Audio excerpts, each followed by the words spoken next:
Hi Vasu, I'm Padmavati, your lawyer. What's happening? నన్ను ఎందుకు arrest చేశారు? ఇండియాలోకెల్లా అతిపెద్ద పబ్లిషింగ్ కంపెనీ అయిన ఎస్ఆర్ పబ్లిషర్స్ నీ మీద కాపీరైట్ ఇన్ఫ్రిన్స్మెంట్ కేసు పెట్టారు. నా నువ్వు తీసిన సినిమా, రాసిన స్క్రిప్ట్స్ అన్య సంస్థ తెలుగు బెంగాలీ బుక్స్ నుంచి కాపీ చేసావని. What nonsense. నేను ఈ కేసు మొత్తం స్టడీ చేశాను. I will come to the point. Generally కోర్టులో మనం చేసిన తప్పు ఒప్పేసుకుని కోర్ట్ టైం సేవ్ చేస్తే శిక్ష తగ్గించే అవకాశం ఉంది.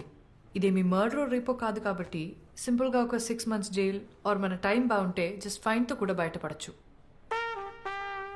తప్పు ఒప్పేసుకోవాలా? నేను తప్పు చేశాను, నీకెవరు చెప్పారు? నేను ఎవరిని క్షమాపణ అడిగే ఛాన్సే లేదు. నేను ఎవరి బుక్స్ కాపీ కొట్టలేదు. అవి నా సొంత కథలు. 2 ఏళ్ల క్రితం తెలుగు రైటర్స్ అసోసియేషన్లో రిజిస్టర్ కూడా చేశాను. ఆ ప్రూఫ్స్ నా దగ్గర ఉన్నాయి.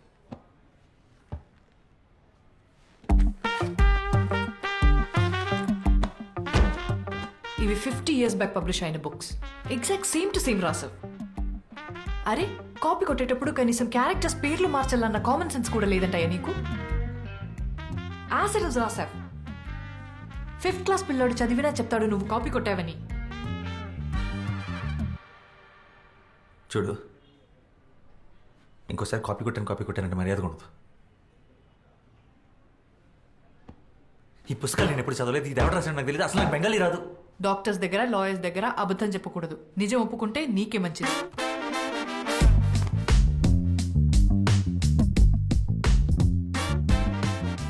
అసలు నువ్వు నా లాయర్వా, అపనెంట్ లాయర్వా?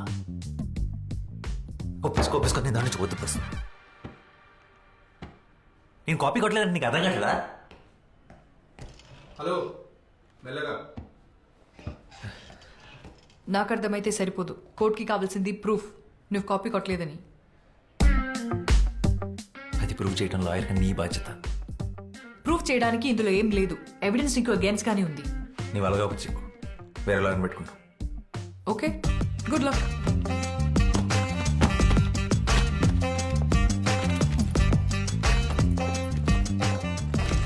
ఓకే, నా వల్ల కాదు ఇదంతా. వేరే లాయర్ని చూసుకోండి. ఇంత మొండిగా ఉంటే ఏం చేయలేం. ఏమైంది? It's simple open and shut case. తను కోఆపరేట్ చేయకపోతే నేను చేయగలిగింది ఏం లేదు. Please, he's really important to me. కాదనుకో.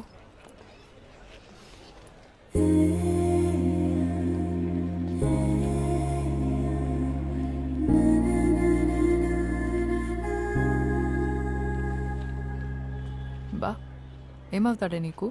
Bye ఫ్రెండా? It's a long story. సర్లే, నాకెందుకు. నీకోసం తనకు మాక్సిమం బెయిల్ ఇప్పించగలను, కానీ ఈ కేసు మాత్రం టేకప్ చేయలేను. ఎందుకంటే అపోనెంట్ లాయర్ ఎవరో తెలుసా? కృష్ణమూర్తి. కోర్ట్ రూమ్ని టెన్నిస్ కోర్ట్లో ఆడుకుంటాడు. అతని మీద ఈ కేసు వాదించగలవడం ఇంపాసిబుల్. నా ఆఫీస్లో ఆయన ఫోటో కూడా ఉంటుంది తెలుసా? ఎందుకండి? He is my inspiration. ఎప్పటికైనా అంత పెద్ద లాయర్ అవ్వడమే నా అంబిషన్. మ్యామ్, అంత పెద్ద లాయర్ అవ్వాలంటే అలాంటి ఒక లాయర్ నోడిస్తేనే కదా అవుతారు. అండ్ ఈ కేసులో ఆ ఛాన్స్ ఉంది. ప్లీజ్ ఒకసారి ఆలోచించండి.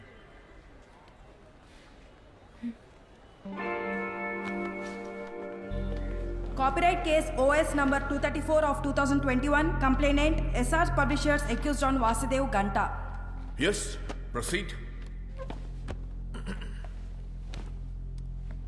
Your Honor, నా client SR Publishers దేశంలో కల్లా ఒక లీడింగ్ పబ్లిషింగ్ హౌస్.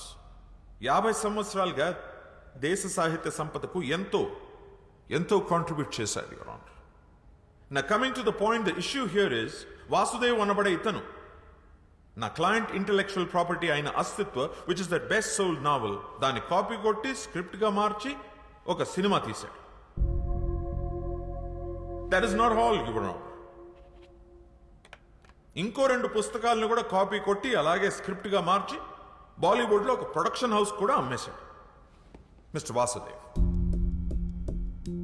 ఈ కథలు రాసింది మరెవరో కాదు, 1970లో తన రచనలతో ఈ దేశాన్ని, ప్రభుత్వాన్ని కదిలించిన Bengal Telugu legendary writer Shyam Singharoy. Originals తాలూకు కాపీస్ మరియు వాసు కాపీ కొట్టిన స్క్రిప్ట్ నేను కోర్టుకి సబ్మిట్ చేస్తున్నాను. Please.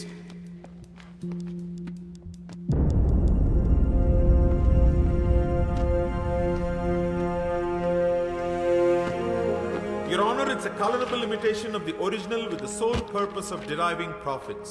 It's a direct infringement of 3 novels which are copyright properties of my client SR Publishers. So now on behalf of my client under section 63 of the Copyright Act 1957, I hereby demand accused Mr. Vasuki 5 ఏళ్ల jail శిక్ష మరియు 10 కోట్ల జరిమానా. అలాగే తన copy కొట్టి తీసిన cinema revenue నుంచి 50% షేర్ నా క్లయింట్కి ఇప్పించాలని కోర్టు వారిని కోరుతున్నాను. That'll be all for now, Your Honor. Thank you so much.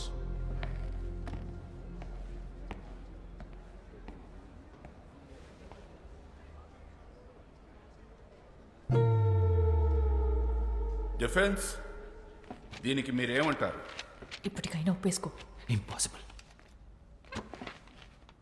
Your honour, ఇది ఒక ఫాల్స్ అక్యుజేషన్. నా క్లయింట్ ఈ అక్యుజేషన్ ఒప్పుకోవట్లేదు. We plead not guilty. My client is innocent until proven guilty. 2 copies ని కోర్ట్ వారు verify చేయడం జరిగింది. 98% same గా ఉంది. కాపీ కొట్టకుండా ఎగ్జాక్ట్ గా ఎలా రాస్తాడు? I don't believe it's a coincidence. తను తప్పు చేసాడు అనడానికి కోర్టుకి ప్రైమా ఫేసి ఎవిడెన్స్ సరిపోతుంది. Then how do you defend and prove your innocence? Sir అవి సేమ్ ఎందుకునే నాకు తెలియదు. నాకు తెలిసింది ఒకటే, నేనే పుస్తకాలు చదివి నా కథలు రాసుకోలేదు. నా కథలు నా సొంతం. నేను అబద్ధం చెప్పట్లేదు. కావాలంటే లై డిటెక్షన్ టెస్ట్కి నేను ready. What? No no no no, ఇదేం సినిమా కాదు. నువ్వు అడగానే లై డిటెక్షన్ టెస్ట్ ఇచ్చుకోవడానికి. Your Honor, పోనీ ఆ పనే చేద్దాం. అందరికీ టైం సేవ్ అవుతుంది. Let's go ahead with the lie detection test. Defence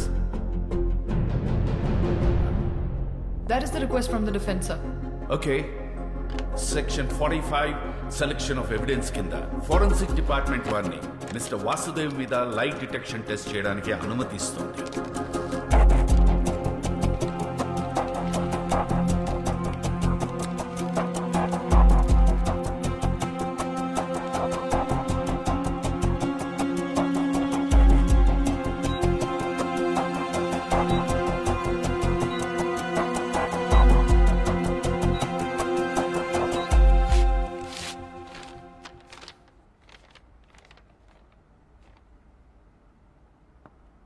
mister Vasudev అబద్ధం చెప్పటం లేదని ఫోరెన్సిక్ డిపార్ట్మెంట్ వారు రిపోర్ట్ ఇచ్చారు.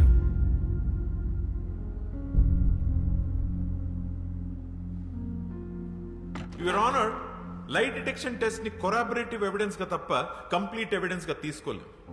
I'm sure the defence is well aware about this. లై డిటెక్షన్ టెస్ట్ ని చీట్ చేయగల టెక్నిక్స్ కూడా లేకపోలేదు. ముద్దాయి సరైన సాక్ష్యాధారాలతో తను నిర్దోషులని ప్రూవ్ చేసుకోవాల్సి ఉంది. ఇంకా అప్పటి వరకు మిస్టర్ వాసుదేవ్ మీద ఉన్న చార్జెస్ అలానే ఉంటాయి. That's all, your honour. Your honour, అది నిరూపించుకోవడానికి మాకు ఇంకాస్త టైం కావాలి. To look deep into the issue and gather more evidence. I also request for an unconditional bail for my client. Your honour, I object to the unconditional bail. Overruled. Mister వాసుదేవ్కి ఈ court unconditional bail ఇవ్వడం జరిగింది. అలాగే further evidence submit చేయడానికి defence వారికి 3 రోజుల గడువు ఇవ్వడమైంది. Till then the court is అజర్న్డ్.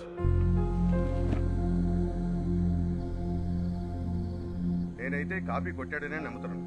ఇవాళ రేపు యంగ్ ఫిల్మ్ మేకర్స్ అందరికీ ఇన్స్పిరేషన్ అనే పేరుతో వేరే వాళ్ళ కథలు తోపేయడం అలవాటైంది. ఇలాంటి వాళ్ళకి అనవసరంగా పేరిచ్చి ఎంకరేజ్.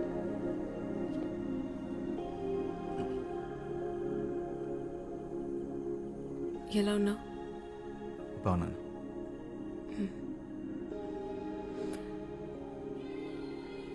ఆ షర్ట్ నీకు బాగుంది. నీ షర్ట్ వేసుకోగానే అరెస్ట్ చేశారు.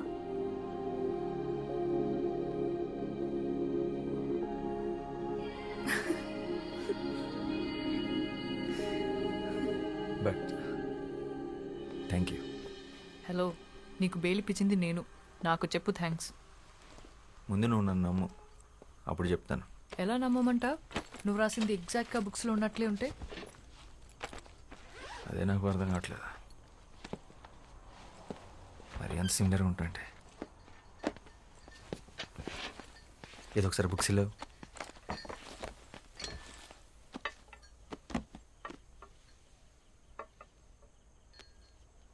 శ్యామ్ సింగ్ రాయ్. ఎస్ఆర్ పబ్లిషర్స్లో ఎస్ఆర్ అంటే సింహరాయ్ అనుకుంటా. ఈ ఫ్యామిలీ గురించి నేను స్టడీ చేశాను. శ్యామ్ వాళ్ళ అమ్మ తెలుగు, నాన్న బెంగాలీ. వాళ్ళది లవ్ మ్యారేజ్. వెస్ట్ బెంగాల్లో సెటిల్ అయ్యారు. వీళ్ళు మొత్తం 4 బ్రదర్స్. అందులో ఆఖరివాడు శ్యామ్ సింగ్ రాయ్.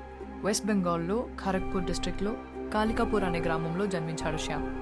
తర్వాత కల్కటాలో చాలా famous writer and social activist అయ్యాడు.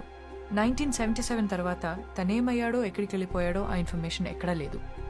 ఒకవేళ చనిపోయింటే తన సమాధి కూడా ఎక్కడుందో ఎవరికీ తెలీదు. 1985లో మిగిలిన బ్రదర్స్ అందరూ ఒక మేజర్ కార్ యాక్సిడెంట్కి గురయ్యారు. చనిపోయిన ఆ ఇద్దరి అన్నయ్యల పిల్లలే ఇప్పుడు ఆ కంపెనీని నడుపుతున్నారు. వాళ్ళని మీద కేసు పెట్టారు.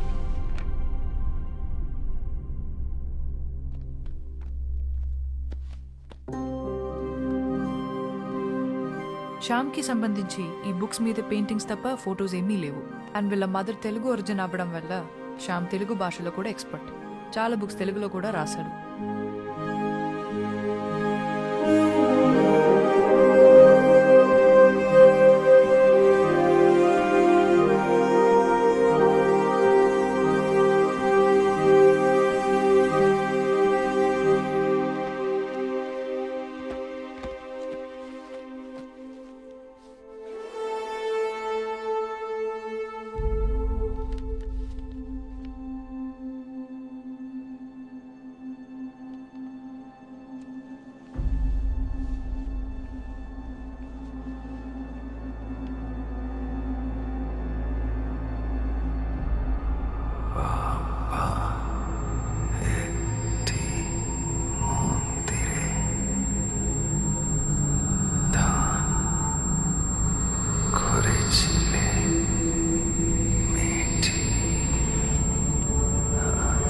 రే వాసు, నీ చెవులోంచి మళ్ళీ బ్లడ్ వస్తుందిరా.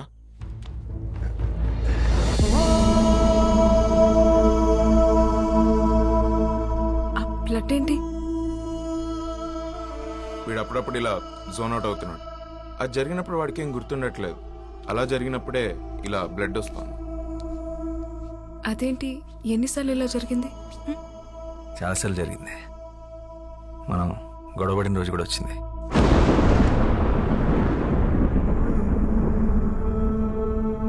ఈ స్క్రిప్ట్ రాసినప్పుడు ఒకసారి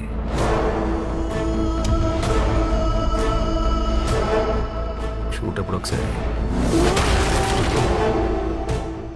ఇలా కొన్నిసార్లు డాక్టర్ని కూడా కలిసాం. అంటే చాలా టెస్టులు చేసి స్ట్రెస్ వల్ల అని చెప్పారు. అంటే ఫస్ట్ సినిమా కదా, సరిగ్గా టైంకి కూడా పడుకునేవాడు కాదు. Strange. Yes, ma'am. I really think something is wrong with him. What do you think? ఈ సృష్టి మొత్తం ఎంత మిస్టీరియసో ఒక మనిషి మైండ్ కూడా అంతే మిస్టీరియస్. అందులో ఎన్ని కోట్ల రహస్యాలు దాగున్నాయో ఎవ్వరికీ తెలియదు. Human consciousness is an ocean full of secrets. మరి వాసు విషయంలో ఏం జరుగుతుందో తెలుసుకోవడం ఎలా? We can try clinical hypnosis on him. Hypnosis? Yeah, హిప్నోథెరపీలో ఆ బ్లాక్అవుట్స్ టైంలో వాసు మైండ్లో ఏం జరుగుతుందో తెలుసుకునే ఛాన్స్ ఉంది. Okay ma'am, and one final request. అసలే ఇది సెన్సిటివ్ కేస్, సో మీరు చేస్తే నాకు ధైర్యంగా ఉంటుంది. Sure. Our print sales are declined by 23%. Excuses. Yeah. వాడికి బెయిల్ వచ్చింది. లై డిటెక్షన్ టెస్ట్ కూడా పాస్ అయ్యాడు.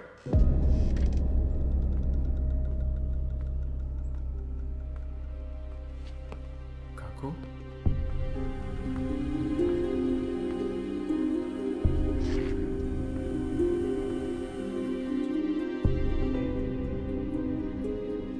শ্যামের গল্প হ্যাঁ কাকু.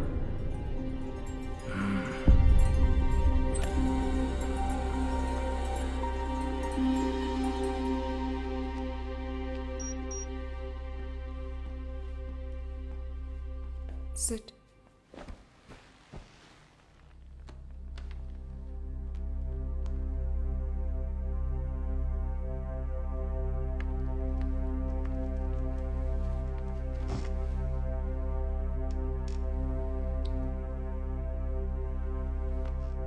హాయ్ వాసు, నువ్వు చెప్పిన దాని ప్రకారం నీకు బ్లాక్అవుట్స్ వచ్చిన డేట్స్ నా నోట్స్లో ఉన్నాయి.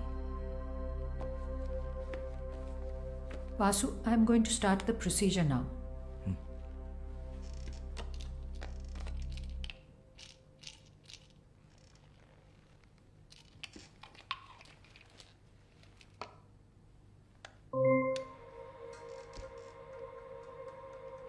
Just relax. Take a deep breath in. Inhale and exhale all your worries out. Follow my voice and look at the monitor.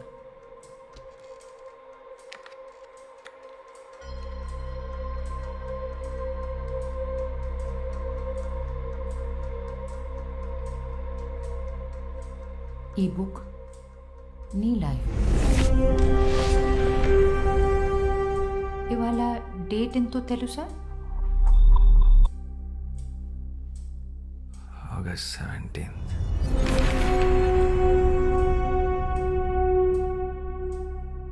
నిన్ను ప్రెస్ మీట్లో అరెస్ట్ చేసిన రోజు గుర్తుందా? Last Thursday.